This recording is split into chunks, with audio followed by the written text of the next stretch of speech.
Hey kid, want to see a dead rat? I really didn't. Under other circumstances, maybe. I was 4 or 5 years old. I might have seen one before, probably had. Humboldt Park, Chicago, mid-1950s. Garbage kept in 50-gallon drums with loose-fitting lids, if lidded at all, often spilling over. A rat's paradise, no doubt. A paradise for flies, too. Once a week after the cans were emptied, you could see the maggots gleefully wriggling around in the filth-encrusted bottom in anticipation of new delicacies. Are we living in the land of milk and honey or what? Oh, and you know what else? Preacher says if we're good little maggots, we get wings in our next life. Hallelujah! Then my father would slosh in some kerosene and toss in a lit match. Yep, milk and honey, and kerosene and fire. Pretty sure that if maggots have a Bible, my father figures prominently in it. My father? The Iron Man. You'll meet him in a minute. But though I might like to avoid it, there is a dead rat waiting for me, and the question, did I want to see it? Even if I had seen one before, I'm sure I would have been curious, frightened and repulsed by both death and the rat, but curious. One reason for not wanting to see this particular rat, I had just gotten a dime, maybe it was a nickel, from the tooth fairy, and I was on my way to Jake's, as I informed my dead rat docent. This was my first solo voyage from home port.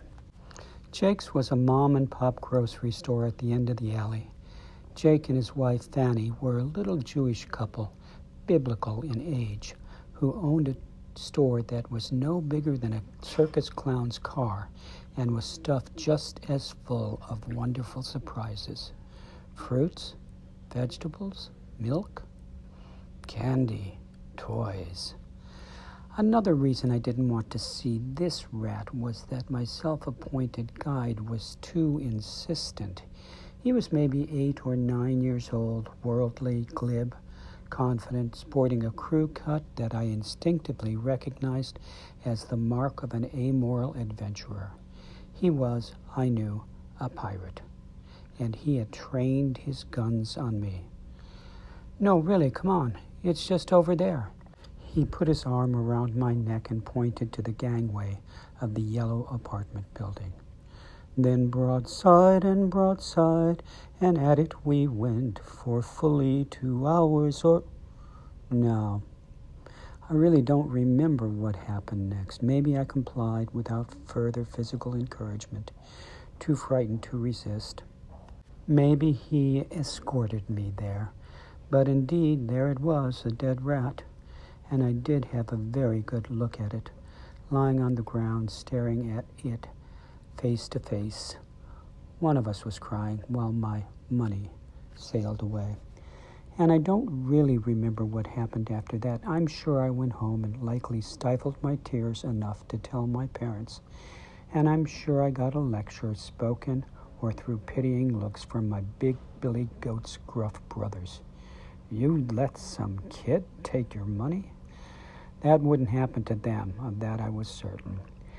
And I'm sure one of them served as escort to Jake's, where I spent my replenished coin on bullseyes, or licorice whips, or a sucker. I'm also sure that whatever I bought didn't taste as sweet as I had imagined it would, seasoned as it was with salt tears. But I did survive, and I came away from that experience with something more than a handful of penny candy. When you sail forth to discover life's treasures, unexpected adventures and danger also await. So, now I gotta ask you, want to see a dead rat? Yeah? Great, but maybe we should try to figure out the rules of navigation for this voyage of life. Wonder what the Iron Man can teach us.